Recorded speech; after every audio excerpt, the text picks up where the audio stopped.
Hello viewers, ബാബ കിച്ചണിലേക്ക് എല്ലാവർക്കും സ്വാഗതം. അപ്പൊ ഞാൻ ഇന്ന് വന്നിരിക്കുന്ന നല്ലൊരു കൂട്ടുകറിയുടെ റെസിപ്പി ആയിട്ടാണ് കേട്ടോ. നമുക്ക് ഓണൊക്കെ ആയില്ലേ, അപ്പൊ ഓണത്തിന് നല്ലൊരു കൂട്ടുകറി വെച്ചാൽ നല്ലതല്ലേ. അപ്പൊ അതിന് വേണ്ട ഇൻഗ്രീഡിയൻസ് എന്തെല്ലാമാണെന്ന് വെച്ചാൽ ഒരു കടല ഒരു കപ്പ് ഇന്നലെ രാത്രി കുതിർത്തെടുത്താണിത്. പിന്നെ അതിലേക്ക് വേണ്ട കഷ്ണങ്ങള് ഒരു നേന്ത്രക്കായ എടുത്തിട്ടുണ്ട്, ഇതേമാതിരി ചെറുതാക്കി നുറുക്കിയെടുത്ത് കഴുകിയെടുത്താണ്. പിന്നെ ചേനയുടെ ഒരു കഷ്ണം എടുത്തിട്ടുണ്ട്. പിന്നെ അതിലേക്ക് മുളക് പൊടി വേണം നമ്മുടെ എരിവിനനുസരിച്ച്, മഞ്ഞൾപ്പൊടി, ഉപ്പ്, പിന്നെ അതിലേക്ക് അരയ്ക്കാനായിട്ട് ഒരു 3 ടേബിൾ സ്പൂൺ നാളികേരം എടുത്തിട്ടുണ്ട്. പിന്നെ ജീരകം ഒരു 1/4 സ്പൂണ്, കുറച്ച് കുരുമുളക് പൊടി. ഈ നാളികേരം നല്ലപോലെ അരയണ്ട കേട്ടോ, ഒന്നിങ്ങനെ ചതച്ചെടുക്കാനേ പാടുള്ളൂ. പിന്നെ അതിലേക്ക് വറുത്തിടാനായിട്ട് കുറച്ച് നാളികേരം വേണം, കരിവേപ്പിൻ്റെ ഇല വേണം, പിന്നെ ഉഴുന്നും പരിപ്പ് ഒരു 1/4 സ്പൂണ് വേണം, പിന്നെ കടുക്, വറ്റൽമുളക്. ഇത്ര സാധനമാണ് നമ്മുടെ ഈ കൂട്ടുകറി ഉണ്ടാക്കാനായിട്ട് വേണ്ടത്. അപ്പം ഇനി നമുക്കത് എങ്ങനെയാണ് ഉണ്ടാക്കുന്നത് നോക്കാം. അതിനു മുമ്പ് നിങ്ങൾക്ക് എൻ്റെ വീഡിയോ ഇഷ്ടപ്പെടുകയാണെങ്കിൽ ഒന്ന് ലൈക്ക് ചെയ്യാനും ഷെയർ ചെയ്യാനും സബ്സ്ക്രൈബ് ചെയ്യാത്തവർ സബ്സ്ക്രൈബ് ചെയ്യാനും മറക്കരുത്. അപ്പം ഇനി നമുക്ക് തുടങ്ങാം. അപ്പം ഇനി നമുക്ക് ആദ്യം കടല ഒന്ന് വേവിച്ചെടുക്കാം. അതിന് വേണ്ടിയിട്ട് ഒരു കുക്കർ അടുപ്പത്തിച്ച് അതിലേക്ക് ഞാൻ 1 ഗ്ലാസ് വെള്ളം ഒഴിച്ചു കൊടുത്തിട്ടുണ്ട്. അതിലേക്ക് നമുക്ക് ഈ കടല ഇട്ട് കൊടുക്കാം. ഹൈ ഫ്ലെയിമിൽ ഒരു വിസിലും ലോ ഫ്ലെയിമിൽ ഒരു 3-4 വിസിൽ വരട്ടെ. ഇതിലേക്ക് കുറച്ച് ഉപ്പിട്ട് കൊടുക്കാം.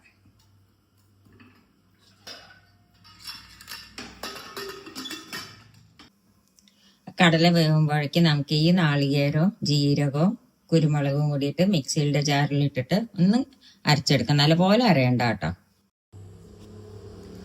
അപ്പൊ നമുക്ക് കടല വെന്തോന്ന് നോക്കാം. ഹൈ ഫ്ലെയിമിൽ ഒരു വിസിലും ലോ ഫ്ലെയിമിൽ ഒരു 3 വിസിലും.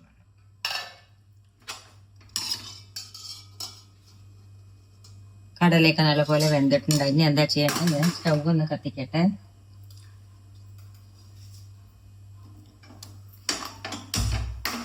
ഇനി ഇതിലേക്ക് നമുക്ക് ഈ കായും ചേനയും കൂടി ഇട്ട് വെക്കാം. നേന്ത്രക്കായും ചേനയും കൂടി നുറുക്കിയതില്ലേ, അതും കൂടി ഇട്ട് കൊടുക്കാം.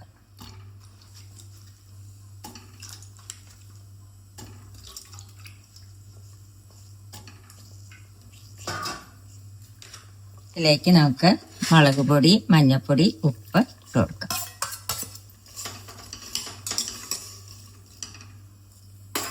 ഇതും കൂടി ഒന്ന് വേവട്ടെ.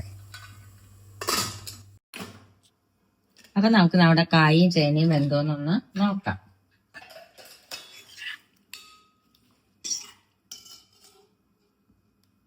കായും ചേനയൊക്കെ വെന്തിട്ടുണ്ട്. ഇനി എന്താ നമ്മൾ ചെയ്യേണ്ടത് വെച്ചാൽ ഇതിലേക്ക് നമുക്ക് ഈ നാളികേരവും ജീരകം ലേശം കുരുമുളക് പൊടിയും കൂടി കൂട്ടിയിട്ട് നല്ലപോലെ അരയണ്ട, ഒന്നിങ്ങനെ കറക്കി എടുത്താൽ മതി. അരയാൻ പാടില്ല കേട്ടോ. അത് നമുക്ക് ഇതിലേക്ക് ഒഴിച്ചു കൊടുക്കാം.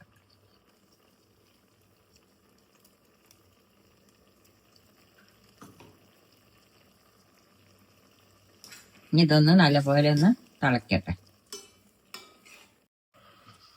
അപ്പൊ നാളികേരം അരച്ചൊഴിച്ചിട്ട് നല്ലപോലെ തിളച്ചു കഴിഞ്ഞു. ഇതിലേക്ക് നമുക്ക് 2 കരിവേപ്പിൻ്റെ ഇലയും കൂടി ഇട്ട് കൊടുക്കാം.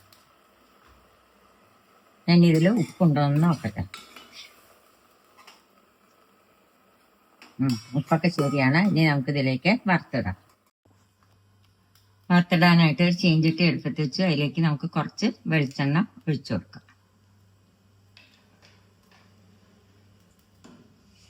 അതിലേക്ക് നമുക്ക് കടുക് ഇട്ട് കൊടുക്കാം.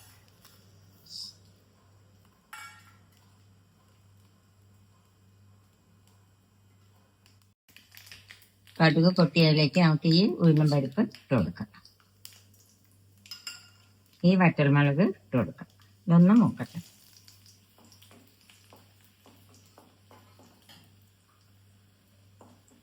അതിലേക്ക് 2 കരിവേപ്പിൻ്റെ ഇല ഇട്ട് കൊടുക്കാം. അതിലേക്ക് നമുക്ക് ഈ നാളികേരം ഇട്ട് കൊടുക്കാം. ഇതൊന്ന് വറുത്തെടുക്കട്ടെ. അപ്പൊ നാളികേരം മൂത്ത് നമുക്ക് ഗ്യാസ് ഓഫ് ചെയ്യാം. നമുക്ക് ഇത് ഈ കറിയിലേക്ക് ഇട്ട് കൊടുക്കാം.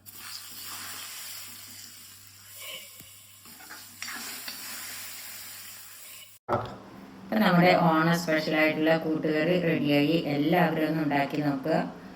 Thank you.